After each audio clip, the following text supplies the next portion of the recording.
Сиздер менен коомдук биринчи канал аркылуу балдардын сынагына сынбайсыңбы көрсөтүүсүнөн жолугушуп жатканыбызга абдан кубанычтабыз.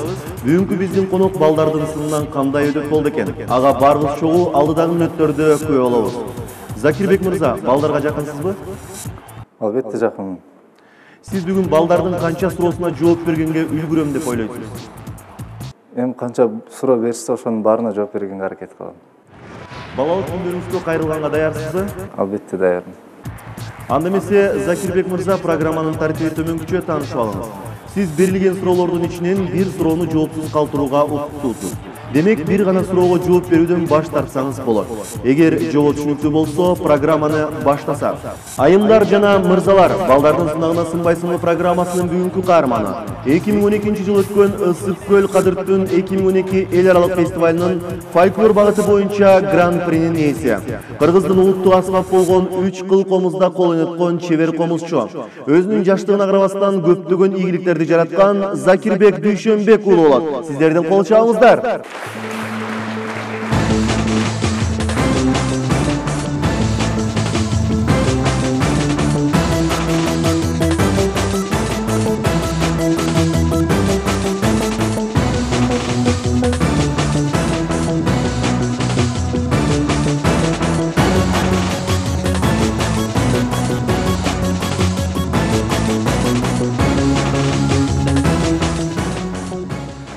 Чоң рахмат, биз болсо программабызды баштайбыз. Закирбек мырза, программанын эрежеси боюнча программанын башында көрүүчүлөргө өзүңүз жөнүндө кыскача айтып берсеңиз, ал үчүн сизде болгону 1 мүнөт убакыт бар. Анда даяр болсоңуз, баштадык. Саламатсыздарбы? Мен атым Закирбек, фамилиям Дүйшөнбек уулу. 1990 жылы Кыргызстанда Чүй облусунун Жайыл районуна караштуу Суу Самыр деген айыл өкмөтүндө жарык дүйнөгө келгем. Андан соң 94-95 жылдары Кара-Балта шаарына көчүп келип, музыкалык жака берилүүм пайда болуп, 5 жашыман, 6 жашыман балдар музыкалык мектебинде окудум. Анан 7 жашка чыкканда Бишкек шаарыбыздагы Мукаш Абдыраев атындагы Атай музыкалык орто мектеп интернатына 1-класска комуз бөлүмүнө тапшырып, ал жерде 9 жыл окудум. 9 жыл комузду аяктап, анан 2006 жылы Мураталы Күреңкеев атындагы музыкалык окуу жайга 1-курска тапшырып, ал жерде дагы ийгиликтүү аяктап, азыр учурда Улуттук консерваториянын 3-курсунда студентмин. Чоң рахмат. Маалыматыңыз үчүн чоң рахмат. Анда эмесе Закирбек даяр болсоңуз, келиңиз. Сизге берилчү суроолорду жаадыра баштасак. Күү деген эмне жана кандай күүлөрдү билесиз? Күү деген негизи күүнүн башы Камбаркан деп коет. Камбаркан деген атабыз ушу биринчи комузду ойлоп тапкан киши. Күү деген негизи музыкалык тил менен айтканда обону жок ырдалган нерсени күү деп ойнойбуз биз. Күүнүн ар кандай түрлөрү бар, көп түргө бөлүнөт. Шыңгырамалар, ботойлор, дастан күүлөр, чоң залкар күүлөр, кол ойнотмо күүлөр, күүлөрдүн түрлөрү көп. Анан мен ошол күүлөрдүн ар бирөөсүнөн ойногонго аракет кылам.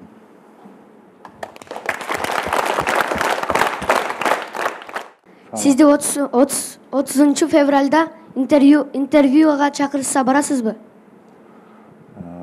30 февралда ал кандай интервью, кандай сунуштар келсе, албетте барабыз. Жооп тура эмес. 30 февраль болбойт, 28 эле болот. Саламатсыз, Закирбек мырза. Азыркы убакта комуз черткенди үйрөтө аласызбы? Албетте, баланын талабы бар болсо, өзү үйрөнгүсү келсе үйрөткөнгө даярмын. Өзүңүз күү жарата аласызбы? 2-класстарымда аракет кылып баштадым эле, ушу 7-8 жашыман баштап, азыр учурда 4-5 күүнүн авторумун. Алгачкы болуп, ушул күнү комузду кимден үйрөнгөнсүз жана комузда алгачкы жолу колуңузга кармаган күнүңүздү эстей аласызбы? Эстей алам. Биринчи жолу негизи мага күү боюнча кичине ата энем себепкер. Ата энем ошо апам кички кезимде эле илгери ошо табактар коюлчу, жана кара пластинка деп коет, жана патефондорго кыргыздын күлөрүн коюп ошо менен уктатып, ошо менен тургузчу экен. Мында бир себепте баягы кандай десем таасири тийген. Ошонун таасири менен кички 4 жашыман, 5 жашыман үйдө кички сары комузум бар эле, ошону ойноп жүрүп, бир туугандарым үйдө баардыгы ойношот, ошолордон үйрөнгөм. Анан кийин 5 жашыман, 6 жашыман музыкалык мектептерде окуй баштадым. Бир күндө канча мүнөт күй чертесиз? Убакытка жараша болот. Кааласам бир отурганда ойной беребиз. Баягы комузду ойногондон кийин чертеле бергим келет, баягы башка жумуш алаксытып кетпеген убакытка чейин ойной беребиз. Кийинки суроо сары микрофондо. Саламатсызбы? Сиз мектепте окуп жүргөндө кандай окудуңуз эле жана кайсы сабактар жакшы? Мен мектепте кичине 1-классыман баштап жакшы окуп келип, анан баягы переходной возраст болот. Эми балдар да баарында эле кездешет деп айтпайм, эми көп учурда кездешет. Кээде сабактан качып кеткен, барбай койгон учурлар деле болгон. Бирок сабакка барганда ушундай өзүмдүн дилим менен окуучумун жакшы көрүп, баарынан мага адабият сабактары жана ушу комузга тиешелүү, музыкага жакын сабактар мага жакшы. Казактын уулу менен комуз менен айтышканыңызды көрдүк элек, ошол кандайча болду эле? Рахмат. Биринчи биздин ырчы эжекебиз Роза Аманова эжебиздин жеке концертинде чакырылган конок эле. Ошондо биз атайын ошол номерди даярдап чыгып, алдым сабак айтышуу шоу көрсөтөлү деп. Анан башка адамдарга да жагып, ошо кийин ошо кыргыз телерадиосунун 80 жылдыгы болгондо дагы бир ирет чакырылып, кыргыз менен казактын күйлөрүн баягы ортодогу достукту чагылдырып, эки элдин бир туугандыгын чагылдырып ойногон элек. Мына ушул суроону улай эле мен алып баруучу катары сизге бир суроо узатайын. Азыркы мына ушул казак-кыргыз алым айтышын сиздер күй аркылуу көрсөттүңүздөр. Казактын кандай десем домбурачысы Кыргызстанга келди. Сиз да Казакстанга барып ошону көрсөттүңүздөрбү же алар чакырган жокпу? Буюрса, ушу кече жакында эле мага сунуш келди. Июлдун 6-сында, 6-июлда Астананын күнү өтөт экен.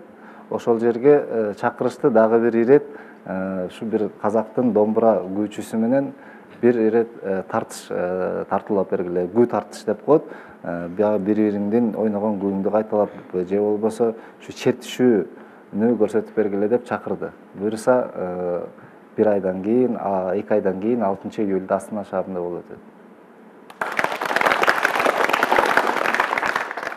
Чыгармачылыкта кимдер менен досуз? Негизи мен өзүмдүн мектепте ар кандай болуп, мисалы азыр силер мектеп окуучусуңар, классташтарыңар бар, абдан жакын досторуңар бар, үйүңөргө барсаңар, үйүңөрдө кошуна балдар бар, алар менен дагы дос болуп ойнойсуңар. Кийин окуу жайларга тапшырганда ал жактан дагы бир өзүнчө курбуга досторуңар пайда болот. Иштеген жериңерде өзүнчө ушундай топ болуп достор пайда боло берет.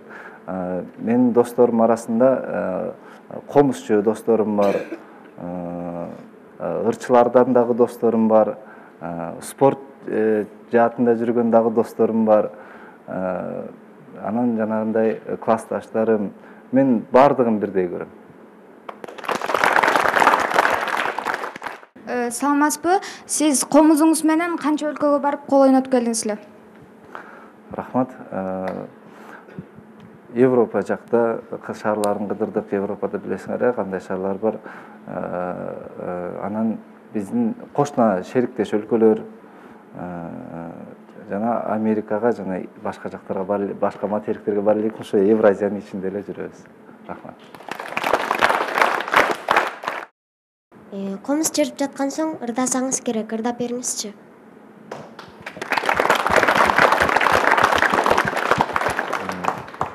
Анан бир учурда комузун колго алып ырдап берейин. Негизи комузчулар ырдаган эмес экен, мурун Карамолду атабыз деле, Ыбырай атабыздын деле бир ырдаган энесин көргөн эмеспиз, уккан да эмеспиз.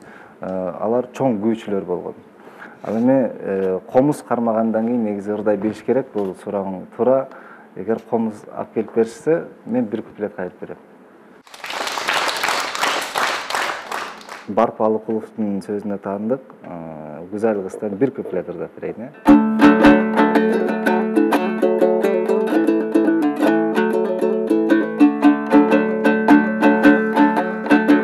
Ар ким айтат сүйгөнүн, акылына түйгөнүн, ашык бир болуп жете албай мен аразат күндө жүргөмүн.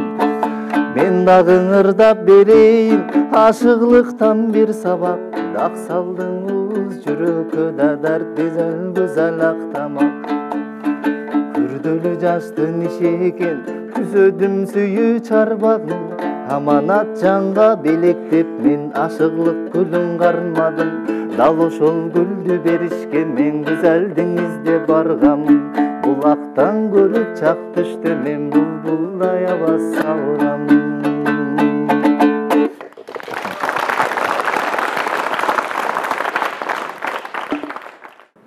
Комуз сүйүп алыш оңойбу?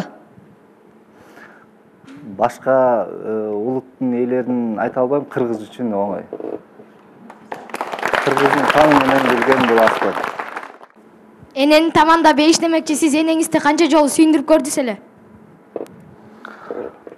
Эгер азыр мени теледен көрүп турган болсо, азыр да кубанып турат деген сөздөн. Сиз көйлөк конкурстарда акча же белек утуп алып атасыз да? Ошол нерселерди эмне кыласыз? Рахмат. Негизи көбүнчө акча келип калат, туура. Эми өтө чоң суммадагы акча утуп көрө элекмин. Ошо быйыл гана ошо Ысык-Көл Кадыр-Түн конкурсунда машина утуп алдым, автомашина. Негизи мындай чоң суммадагы акча белек утуп көрө элекмин. Алсам биринчи ошо жанагы айтып кеткендей, ата-энеңди кубандырдыңыз эле дегендей, ар бир алган байгемди мен биринчи ата-энеме алып барып берем. Саламатсызбы? Сиздин канча комузуңуз бар? Рахмат. Негизи бул суроо жакшы болду. Комузду башка аспаптардан айырмаланып, көп толгодо күйлөнөт. Мисалы, бир күү ойнош үчүн башкага күйлөсөң, дагы бир күү ойнош үчүн түшүрүп алып башкача күйлөп ойнойсуң да. Ушундай толголор менен 18-20дан ашык толголор бар. Демек, ар бир күүгө ар кандай күйлөш үчүн көбүрөөк комузуң болгону жакшыраак болот да. Эми мен үйдө өтө көп деп айтпайм, жалпы эсеби менен 5-6 комузум бар. Эмне жаман адатыңыз бар жана кайсы адатыңыздан арыла албай жүрөсүз? Негизи биз жаман адаттарым, жалкоолукка жаман адатым бар. Ошол адаттан арылсам, жана намаздарымды убакытында окуп берсем, ошол жакшы болот. Саламатсызбы? Өзүңүз жөнүндө жана үй бүлөңүз жөнүндө айтып бере аласызбы? Айтып бере алам. Мен кички кезимде, ушу силердей курак кезимде 6-классыман баштап, 5-6, 7 классыман баштап махаббат сезими пайда болгон. Ошол кезде мен Тинатин деген жашнакай бир кыз менен сүйлөшүп, бүгүнкү күнгө чейин ошондо 8-9 жыл сүйлөшүп, анан 9-жылы баш коштук. Бүгүнкү күндө экөөбүздүн ортодо Сумая аттуу кички кызыбыз бар, 1 жаш 4 ай болду. Келинчегимдин аты Тинатин.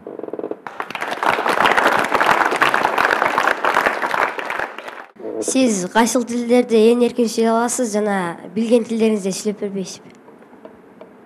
Рахмат. Эң эркин кыргыз тилинде эң эркин сүйлөп берем.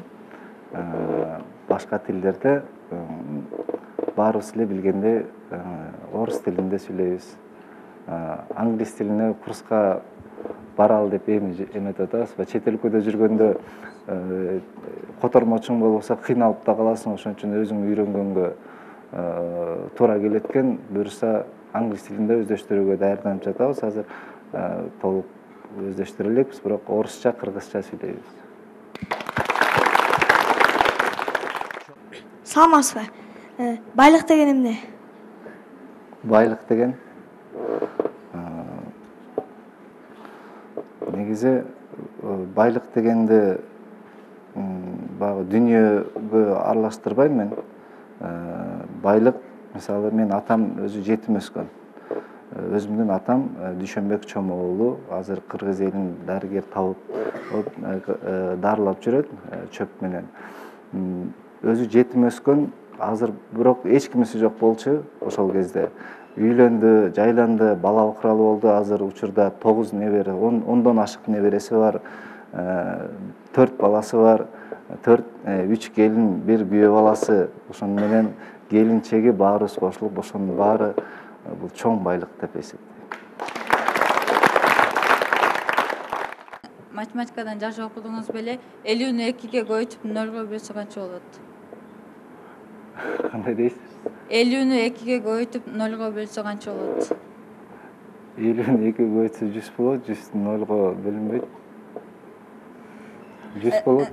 0 болот жобу? 0 болот. Кечирип коюңуз. Азыркы замандын залкар комушчулары деп кимди эсептейсиз? Азыркы замандын залкар комушчулары учурда жашап аткан Нурак Абдрахманов атабыз бар. Көптөгөн гүйлөрдү жараткан, азыр ошол атабыздын заманында жашап атканыма мен абдан кубанычтамын. Намазбек Уралиев деген Карамолдо атабыздын гүйлөрүн өздөштүрүп өтө мыкты деңгээлде ойноп аткан агайыбыз бар. Ошондой эле мен азыркы учурдагы устатым Руслан Жумабаев деген азыркы замандын залкар чебер комузчусу, устасы десек болот. Рахат Көчөрбаев деген агаларыбыз бар. Самара Токтокунова деген эжекебизди ким билбейт, бул да залкар комузчу, заманыбыздын азыркы залкар комузчулары ушулар. Кайсы социалдык тармактарда отурасыз? Мой мир, Одноклассник, Facebook. Рахмат. Одноклассникте да отурам, сиз айткандай. Мой мирде да отурам, Facebooктан отура элекмин. Сиз китеп окудуңуз беле? Акыркы ирет качан окудуңуз эле? Акыркы ирет кече жакында эле окусам керек. Күнүгө эле окуйбуз.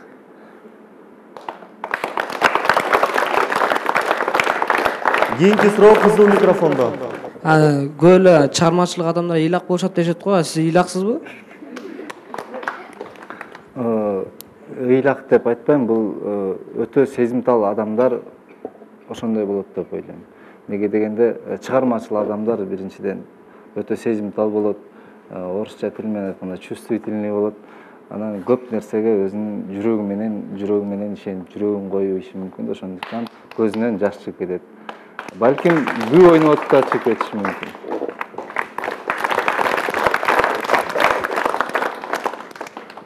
Урматтуу конок, урматтуу аудитория жана ошондой эле урматтуу телекөрүүчүлөр, балдардын сынагына сынбайсыңбы программасынын биринчи кыска танаписи бир нече саамдардан кийин кайрадан жолугушабыз.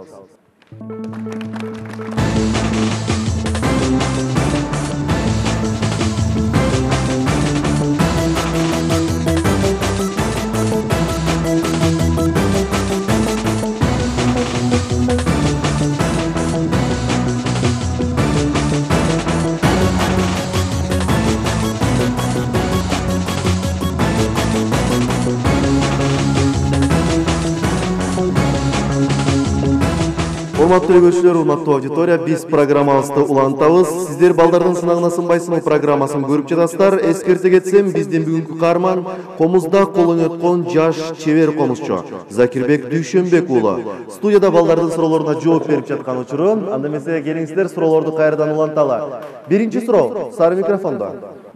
Саламатсызбы? Сизди досторуңуз алдап сатып кеткен күндөр болду беле?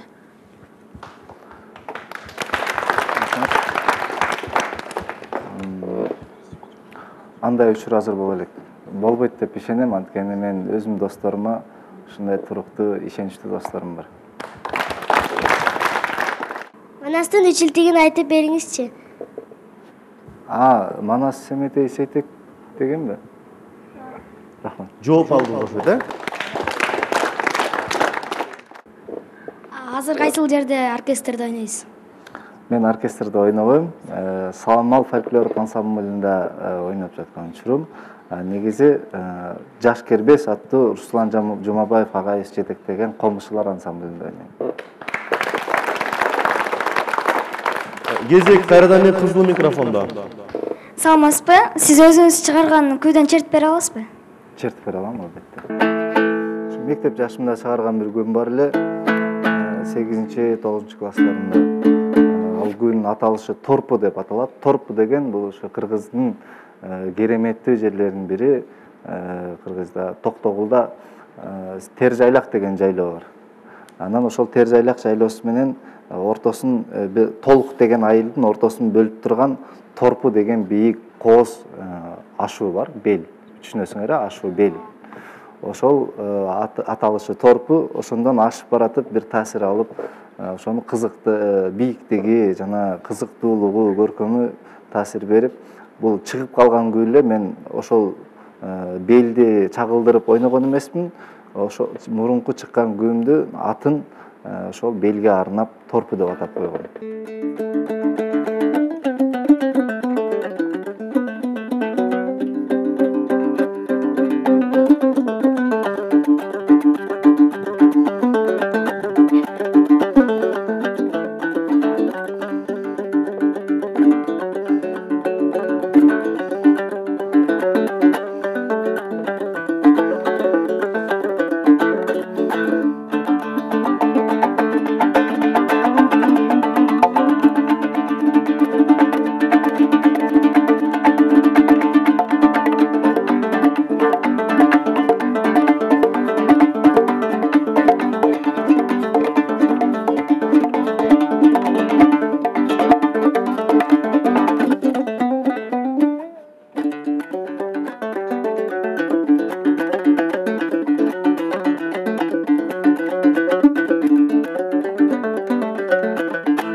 Баракелде деп айталы. Анда эмесе келиңиздер суроолорду уланталы. Кезек сары микрофондо. Саламатсызбы? Сизди чет өлкөгө көп чакырышат экен. Сиз эмнеге барбайсыз ошол чет өлкөлөргө? Чакырган жерден калба деп айтат. Демек, чакырган жерлерге барып эле атам, отказ берген. Кээде багы убактысы көбүрөөк созулуп калса, барбай калышым мүмкүн. Ошондо бир-эки эле жолу барбай калган учурум болгон, а так ар дайым эле барып жүрөм чакырган жерге. Мына ушул суроону улай Закирбек, биз билебиз, чет өлкөлөрдөн ошол чет өлкөдө иштөөгө чакырган учурлар да болобу сизде? Же такыр чакырган учуру болгон, ушул эле азыр апрель айынын 1-инде кетишим керек эле. Көп мөөнөткө болуп калды. 1 жыл ал жакта ошо иштеп, концерттерди коюп жүрүшүбүз керек эле. Бирок ошо мен азыр үй бүлөм да, кички кызым бар, келинчегим дагы азыр экинчиси дагы буюрса болоюн деп атат. Анан таштап кете алган жокмун. Буюрса кийин балдарым чоңойса дагы ушундай сунуштар келсе барып келем.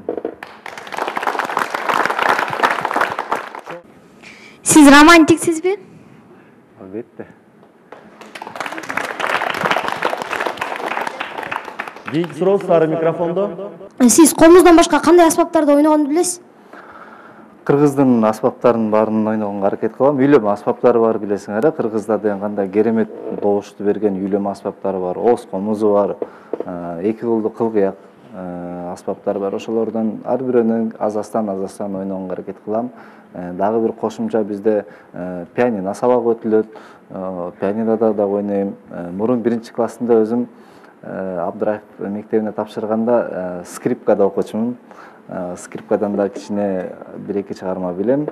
Анан негизи музыкант болгондон кийин, багы музыканы түшүнүп калгандан кийин кылдуу аспаптар, бул комуз кылдуу аспаптарга келет, терип, чертилип ойнолчу. Ушундай кыл тартылган аспаптар болсо, бир дароо кармап ойногонго аракет кыла беребиз. Эмгекчисизби же жалкоосузбу? негизи жалкоолугум дагы бар. Бирок ошого жалкоолоону кылбай койгон жумуштарымды бирок сөзсүз түрдө аркасынан аткарам. Ага аткарганга эмгек керек. Сиздин комузчулуктан башка өнөрүңүздү билесизби? Башка өнөр? Комузчулуктан башка өнөр негизи музыкадан башка өнөр деп айтса болот. Эмнеге дегенде музыкада болгондон кийин комуздан башка аспаптарды ойногонумду айтып кеттим. Музыкадан тышкары сүрөт тартам, художественный сүрөт тартуу менен алектенем. Спорт оюндарына кызыгам. Ошо. Комузчулук өнөр кимдерден өттү деп ойлойсуз? Мага комузчулук өнөр негизи сөзсүз түрдө бир аркылуу өтүү деп айтпайм. Негизи бул кыргыздын канында жүргөн аспап, кыргыздын каны менен бирге ойноп жүргөн күүлөр ушул эле бир гана ойлойм, Алладан берген мага белек. Спорттун кайсыл түрү жагат? Спорттун түрлөрү негизи бильярдта көп ойнойм. Анан кички кезимден ушу окуу жайга тапшырган убакытка чейин таеквондо ИТФ түрүндө машык кылдым. Комузду сүйбөгөн кыргыз эмес демекчи. Сиз комузду кайсы ата бабаларыбыздан калган эмеспи? Ошо кайсы кылымдан бери келатат деп ойлойсуз?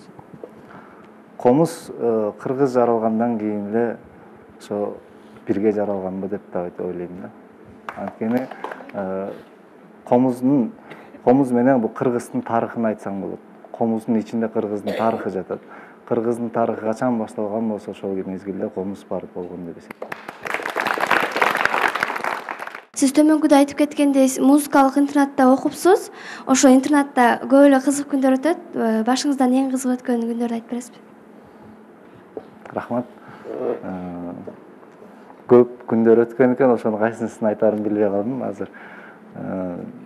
Кызыктуу күндөр. Эми ал жерде негизи эртең менен саат 6-да туруп, 6-да турасың, 6:30-да жуунуп, тазаланып, эртең мененки таңкы тамакка түшүп каласың. Анан саат 7-де сабакка даярданып, 7:30-да эртең мененки сабак башталат, 12-ге чейин окуйсуң. 12-ден кийин музыкалык сабактар башталат саат 5-ге чейин.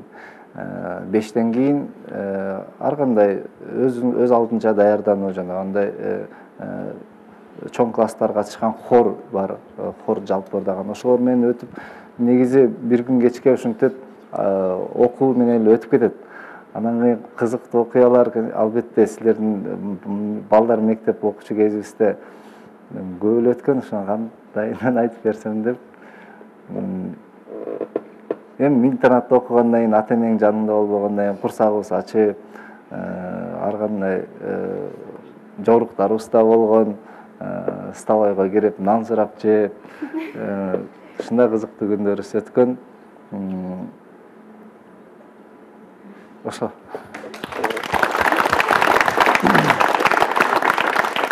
Келиңиздер дагы 1-2 суроону кабыл алалы дагы, анан кийин программабызды уланталы. Башка жагына сары микрофон. Сиз гитара ойной аласызбы? Гитарада да ойнойм. Балдар үчүн жакшы маалымат болду.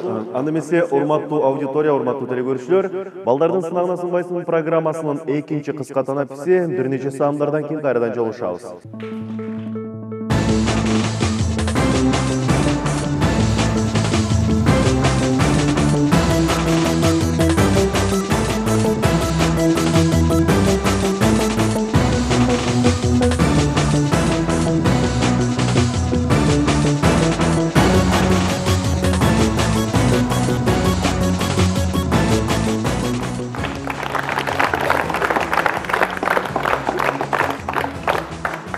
Урматтуу биздин конок, программанын жүрүшүндө сиз балдардын суроолоруна жооп бердиңиз. Эми келиңиз сизге дагы бир мүмкүнчүлүк берели. Сиз мына ушул олтурган балдарга кандай суроо берет элеңиз? Балдар, баарыңар бактылуу болуңар келет, Бактылуулук эмнеде деп ойлойсуңар? Үй бүлөдө. Дагы Барбы жооптор? Сары микрофон. ата эне менен бирге болсоң эле ошол бактылуулук. Дагы кимде кандай ой пикир бар? Кызыл микрофон. Жашоодо. Үй бүлөң менен толук болуп, мындай эч кемчилик жок болуп, ушинтип жашаганда жашоом бактылуу болот деп эсептейм. Кызыл микрофон. Ата энең ак сүтүн актасаң ошо бактылуу деп ойлойм. Акыркы жооп сары микрофон. Ушу жашоодогу берилген адамдын өзүнүн ар бир милдетин аткарып, билимдүү болуп, жана өзүнүн максатына жеткен адам бактылуу болот деп ойлойм.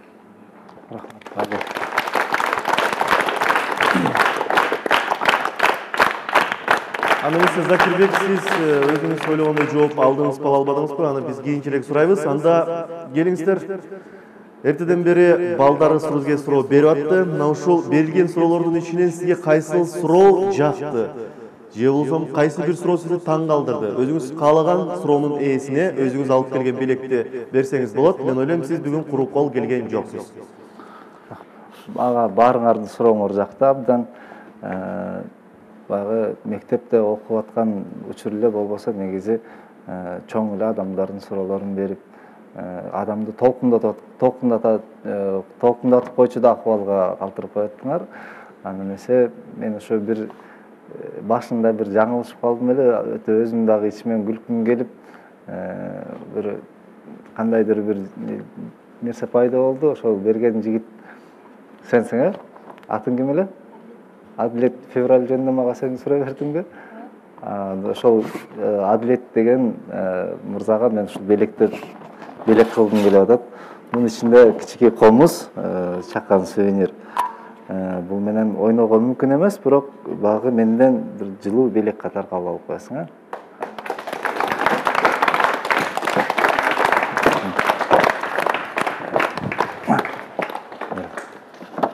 Азамат. Кол чабабыз. Аны эмесе урматтуу каарман, келиңиз сиз аудитория менен коштошуңуз. Мен сизди кайрадан Босободон күтөм.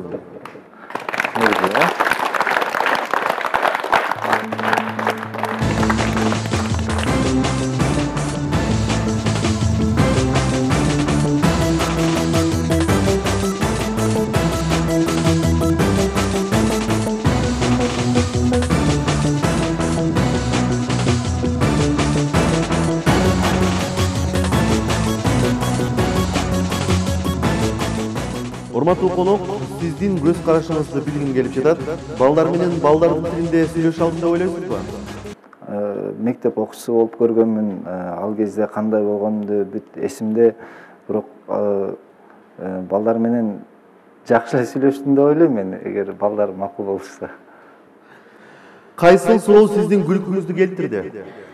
Менин күлкүмдү келтирген ушу 30 февралда чакырса келет белеңиз дегенге башында ойлонбой жооп берип алып, баягы жаман оюм жок, эмнеге барбайт элем, барамын деген ойдо жооп берип алып, бул көрсө 30 февраль деген жок экенин кийин эсиме түшүп калды, ошол күлкүм келтирди.